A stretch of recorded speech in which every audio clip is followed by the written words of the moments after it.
When you take a look inside a book, who knows what you will see? When you take a look inside a book, it's fun as fun can be. With cats and dogs and birds and frogs, a monkey who says boo, wonderful things, giants and kings, and maybe a fimble or two. Now what have we here? When you take a look inside a book, who knows what you might see? A story or rhyme, just take the time to read along with me. Ah, here we are. Are you sitting comfortably? Yes. Good. Then I'll begin. This story is called The Tale of a Tree. One day, Ben and Charlie went to see their granny. Boys, you must come and see what I've planted. In the garden was a small red tree. But trees are green, said Ben. Not this one, said Gran. The twins thought the red leaves were beautiful. But next time they went to Gran's, the red leaves had all gone. Don't worry, said Gran. It's nearly winter. Leaves always fall off this time of the year. They'll be back. All through the winter, Ben and Charlie visited the tree to see what was happening. One day, Ben noticed that there were little green bumps on it. They're buds, said Gran. Soon they'll turn into leaves. Gran was right. The tree did grow lots of leaves, but they were different. These leaves are green, said Charlie. Where are the red ones? Ah, well, said Gran, you'll have to wait till autumn comes round. The boys didn't want to wait, but soon it was the summer holidays, and they almost forgot about the tree. Next time they went to Gran's, the leaves had turned yellow. They liked the yellow, but not as much as the red. Then it was autumn, and the leaves were red again. Hooray! Said Charlie. Red is best. Soon they'll be gone, won't they? Asked Ben. That's right, said Gran. And then next year they'll grow all over again. Green, yellow and red, said Charlie. And Gran gave them each one red leaf to take home. It's called A Bear to Share. One day, Ben and Charlie were at their Gran's, helping her tidy the attic. Gran brought everything down the stairs so they could sort it out. Look at this, said Ben. It was an old wooden box. Inside was a jumble of broken dolls, books, jigsaw puzzles, and tiny toy animals. Is this a toy box, Gran? Asked Ben. Well, it was, said Gran. It was mine, a very long time ago. Charlie pulled out something from the bottom of the box. Oh, my very special teddy, said Gran. The teddy was rather dirty. He only had one eye, half an ear, and not very much fur. He doesn't look very special, Gran, said Charlie. But Gran gave Teddy a hug. Oh, he does look a bit poorly, she said. I was always twiddling things when I was a little girl. I kept twiddling Teddy's eye, and one day it fell off. Oh, never mind, said Ben. That one is still very shiny. What happened to his ear? Asked Charlie. Oh, I let the puppy next door play with him, and he chewed Teddy's ear off. My daddy had to rescue him. What a poorly bear. You need a good brush. Gran, could we share Poorly Bear with you? Asked Ben. Oh, please, Gran, said Charlie. Even though he's yours, we could share him too. Of course you can, said Gran, and the twins and Poorly Bear gave Gran a big hug. This story is called Don't Touch. Watch me, Ben, said Charlie. I can go really fast. Whee! Just then the kitchen door opened. Oh dear, Charlie had hurt his arm. Shall we call an ambulance? Said Ben. No, said Mum. Can I have a bandage? Said Charlie. You don't need one. It'll be fine soon. OK, but nobody is allowed to touch it, 'cause that might hurt it. No, said Mum. We'll be careful. Later on, Ben was bouncing on the sofa. Don't touch, said Mum. Too late. Ow! Sorry, said Ben. I forgot. Mum gave Charlie a hug. Let's get the farmyard out. That should be safe. But one of the sheep fell off the table. Don't touch, said Mum. Too late. Ow! I keep forgetting, said Ben. Perhaps we will have a bandage after all, said Mum. But you said Charlie doesn't need one, said Ben. He doesn't, said Mum, but you do.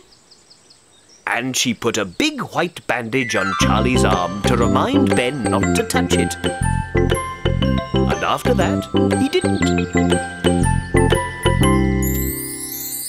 This story is called Just Like Me. Ben and Charlie were twins, and they looked exactly like each other. One morning, they both decided to wear red T-shirts. Now we look even more like each other, they said. At breakfast, they ate the same cereal, and they made the same munching noise at the same time. Crunch, crunch, munch, munch. I know what you're doing, said Mum. You're copying each other, but is Ben copying Charlie, or is Charlie copying Ben? Charlie did rabbit hops round the kitchen, and so did Ben. They marched up and down the garden together and sang the same tune. They decided to do some drawing together. But Charlie wanted to do a house, and Ben wanted to do the seaside. And in the end, it didn't really look like anything. They tried to play the piano together, but Charlie couldn't hear his tune because Ben was playing at the loud end and Charlie was playing at the tinkly end. Their tunes got all mixed up into a strange noise.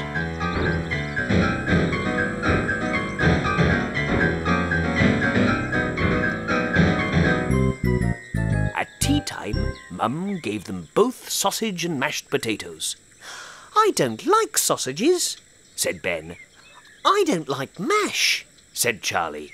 Oh, said Mum. I thought you were being exactly the same today.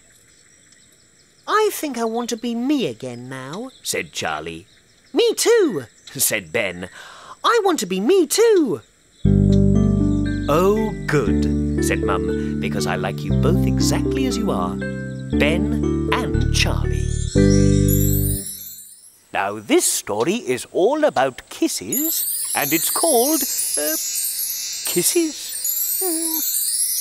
Ben and Charlie were having breakfast when Dad gave Mum a big kiss.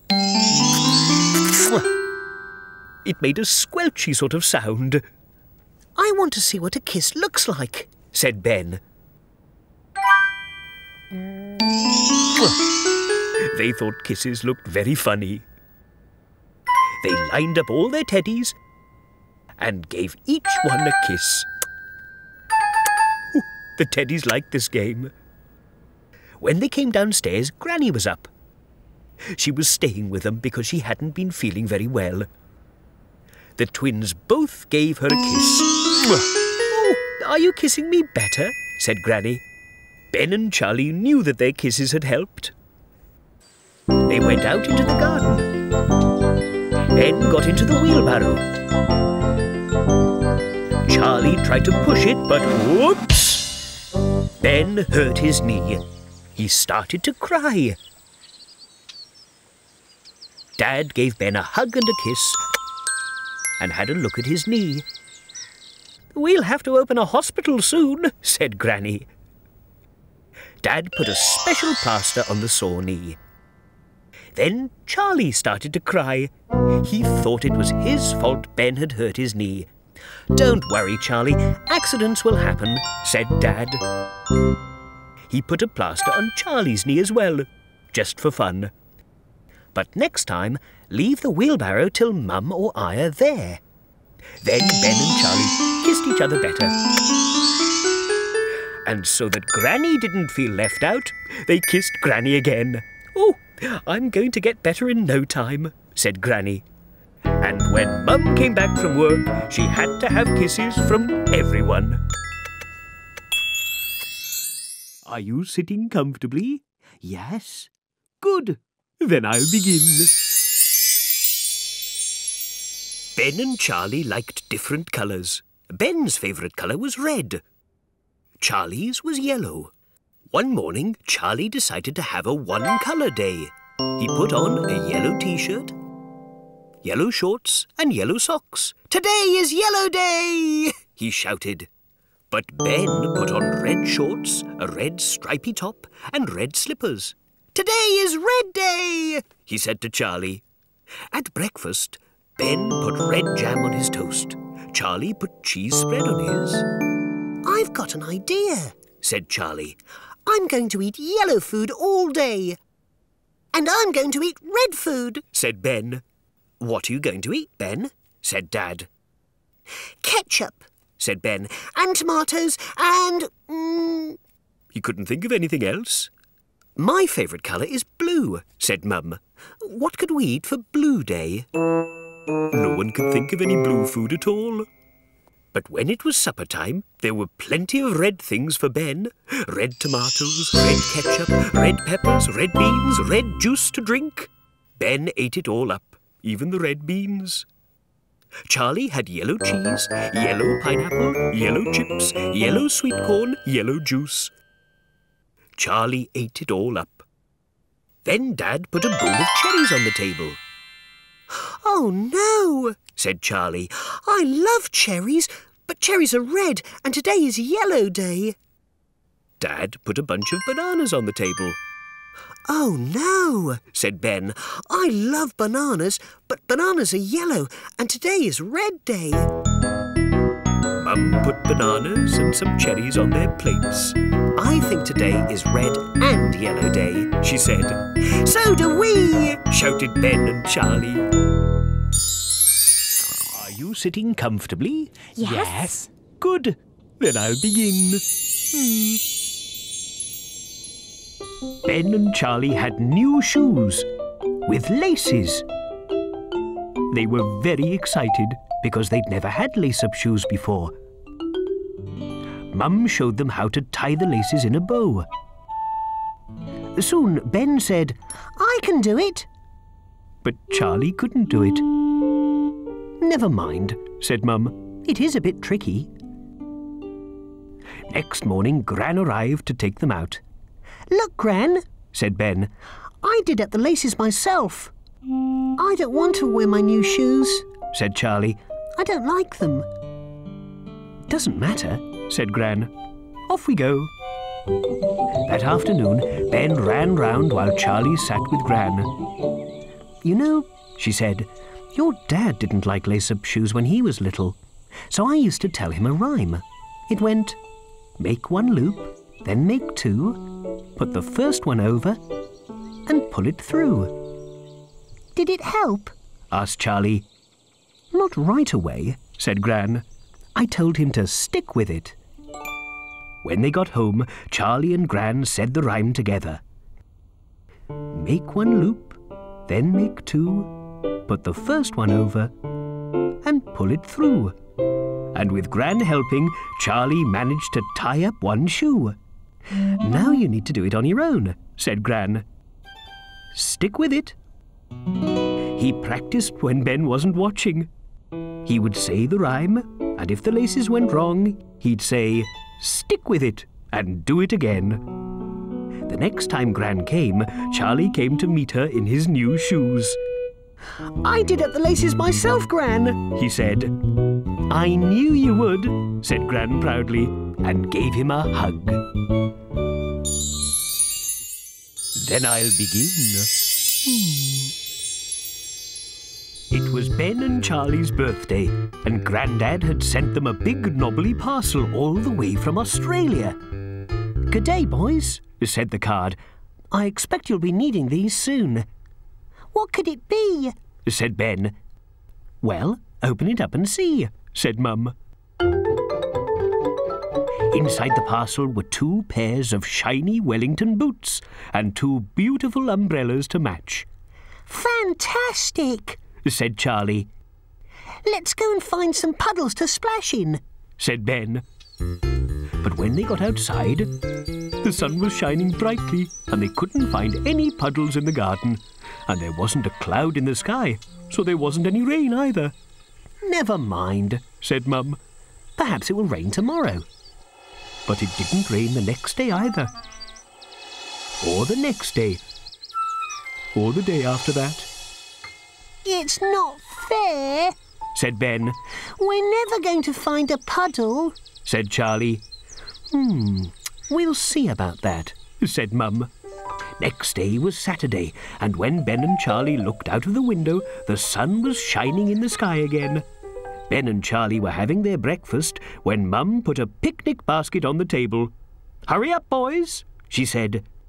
"We're going on an adventure, and you'd better bring your boots and umbrellas." When Dad stopped the car, the boys couldn't believe their eyes. They were at the beach.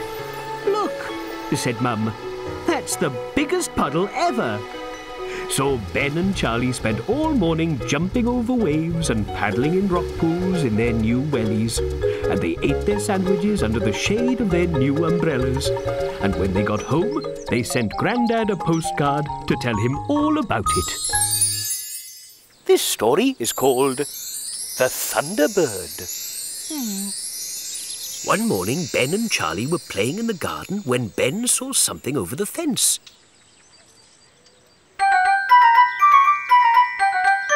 "Is it a bird?" said Ben. "It's a very funny bird," said Charlie. Then they heard a strange, rumbly, thundery sound. "It's a Thunderbird," said Ben. They showed Mum the Thunderbird. Mum laughed. "I know what that is," she said. "Look." And she lifted up Ben and Charlie to see over the fence. It wasn't a bird at all. It was Mrs. Thomas from next door, wearing a fantastic hat.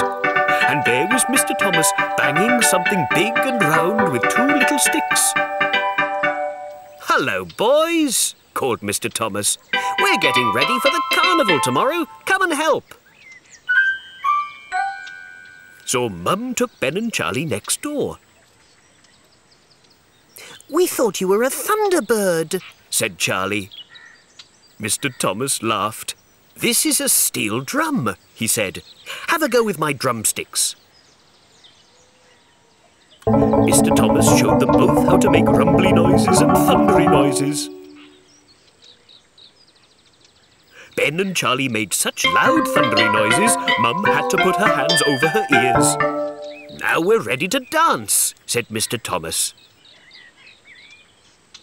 Ben and Charlie helped Mr. Thomas play the steel drum and Mrs. Thomas practiced her dance.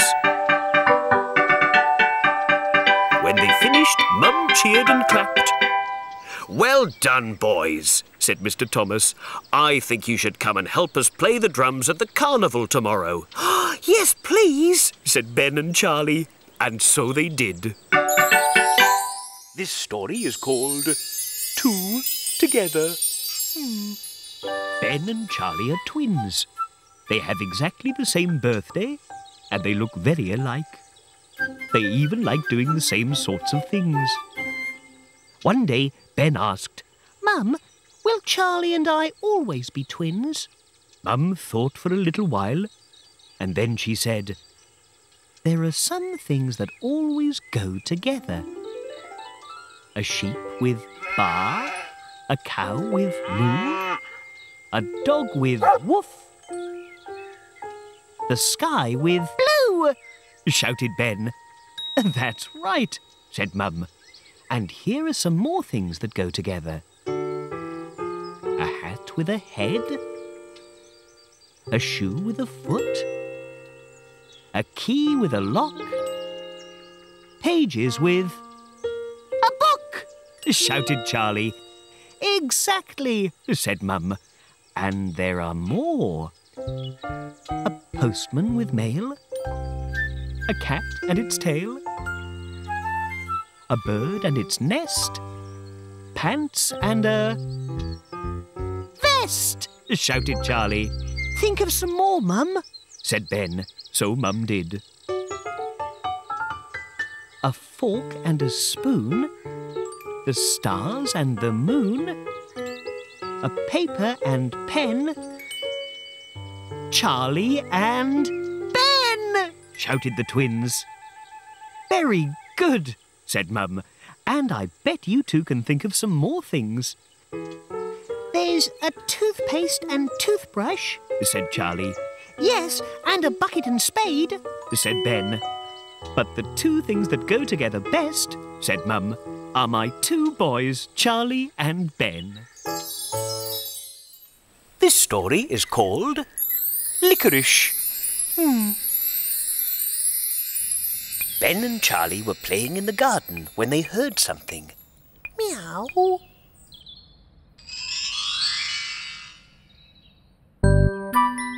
It was a black ball of fluff with 2 eyes, a nose, 2 pointy ears, and a scrap of a tail.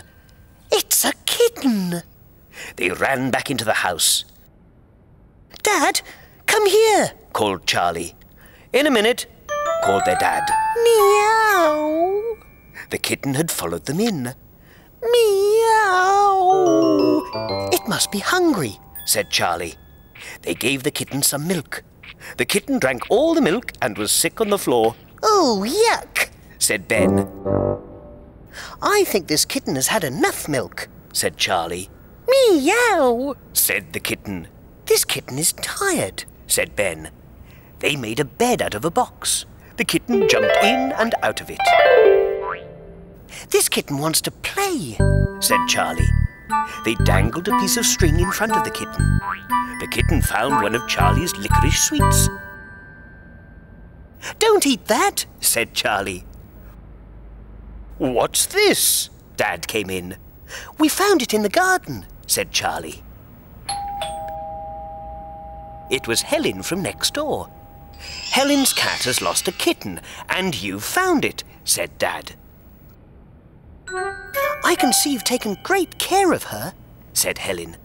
I think you should call her Liquorice, said Charlie, because she's black and she tried to eat the licorice sweet. That's a good name, said Helen.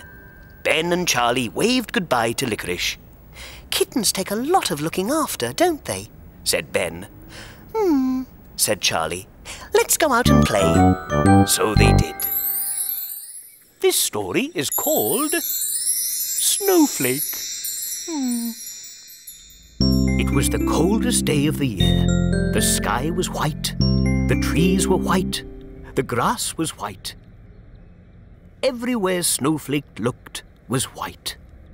But Snowflake was very happy. All around her friends were dancing. Hello, hello, they shouted to Snowflake. Bump.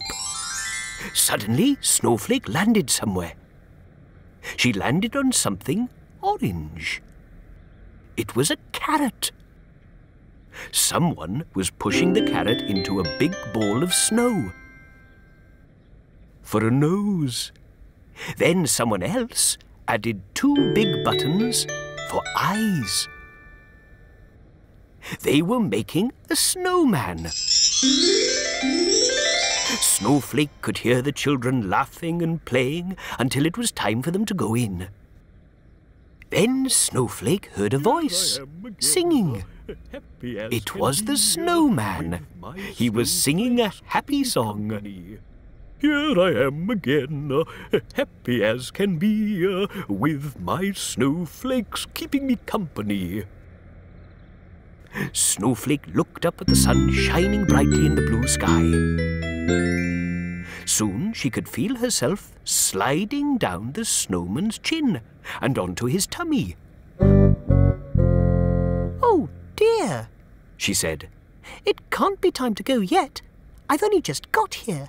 But then she melted onto the ground with a plop.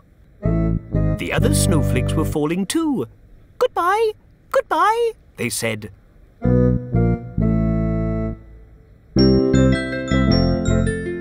See you next time it snows, said Snowflake. This story is called Something to Remember.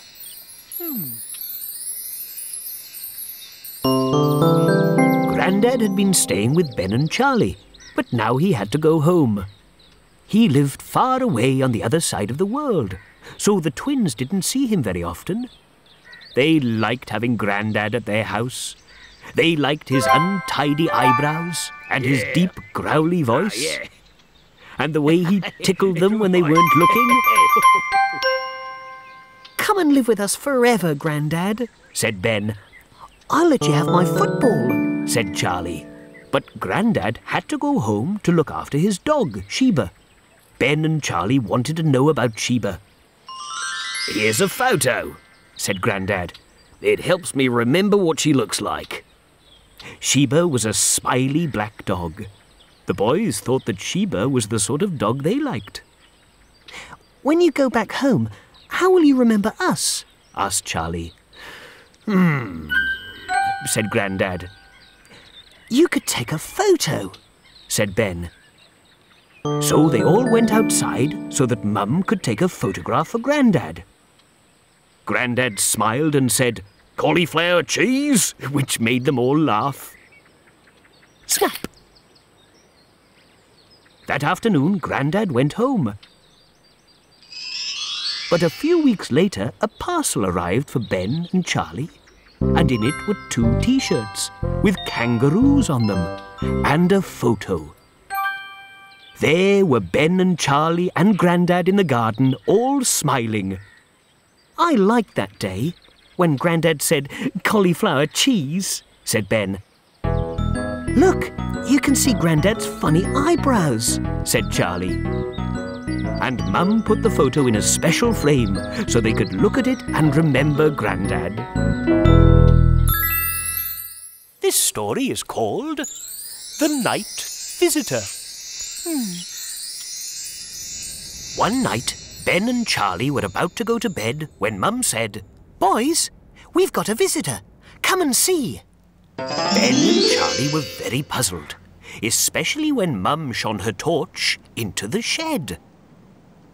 There was Puddle, their cat.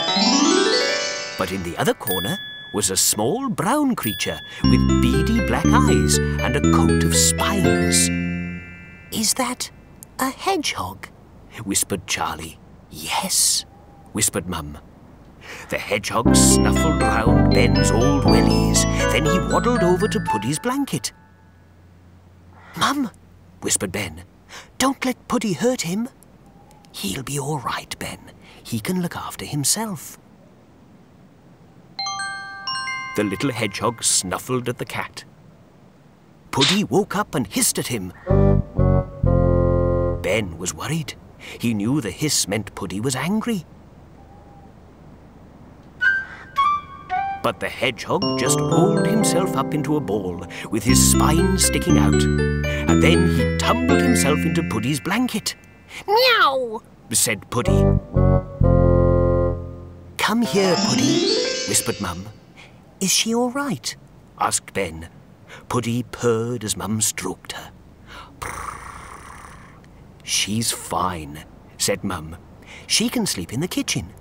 Let's see what the hedgehog does." The boys giggled as the hedgehog snuggled up on Puddle's nice warm blanket and went to sleep. "Is he going to stay here forever?" asked Charlie. "No," said Mum. "He's just our night visitor. Tomorrow, Puddy can have her bed back." "Are you sitting comfortably?" "Yes." "Good. Then I'll begin."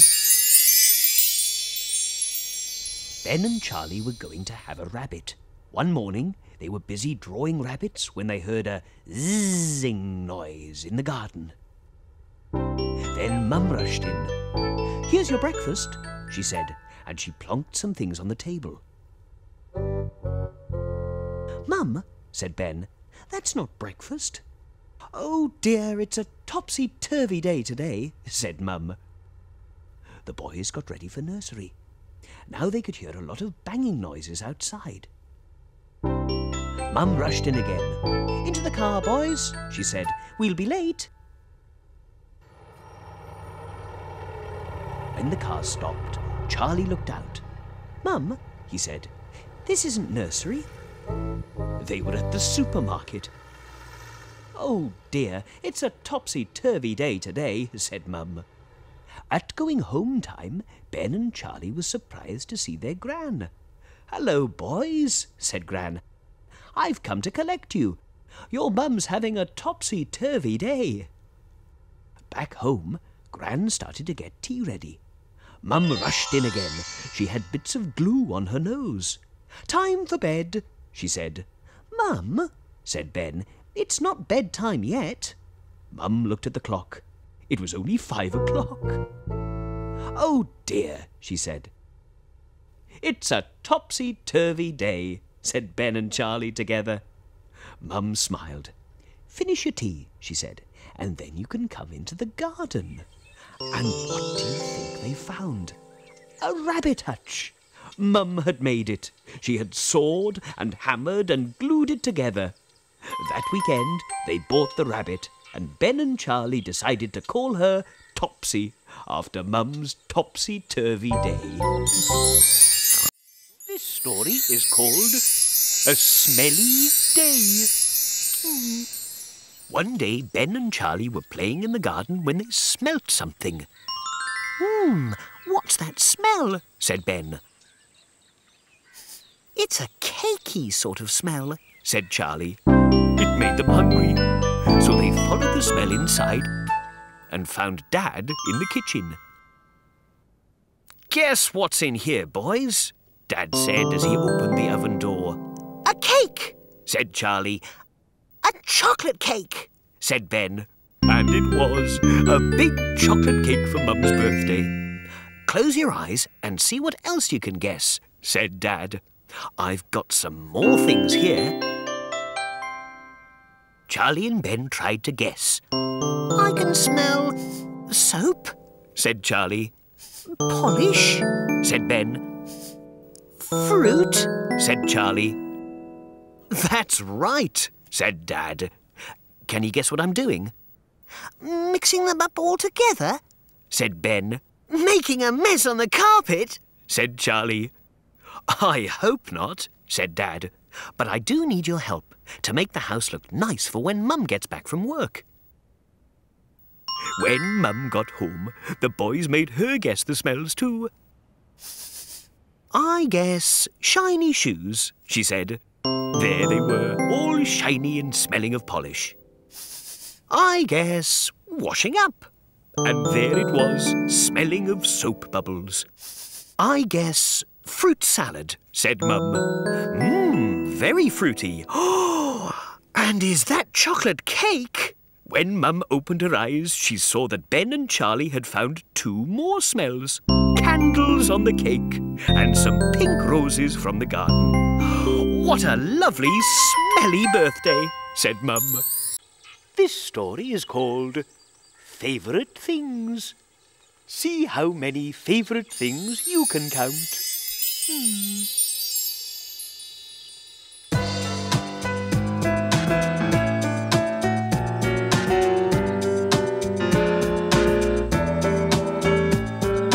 Think of a colour, a favourite colour. What colour would it be?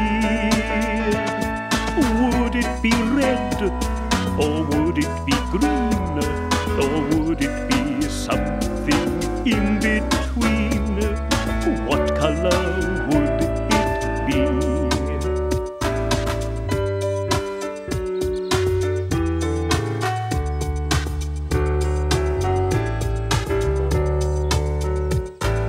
Think of a number, a favourite number. What number would it be? Would it be 1? Or would it be 3? Or would it be something in between?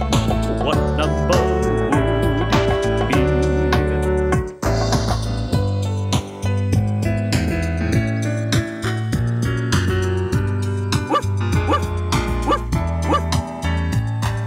All sorts of colours and all sorts of numbers, so many things to see. A favourite colour, a favourite number, which will your favourite be? Which one will it be? A favourite colour, a favourite number, what will your favourite be? Which one will it be?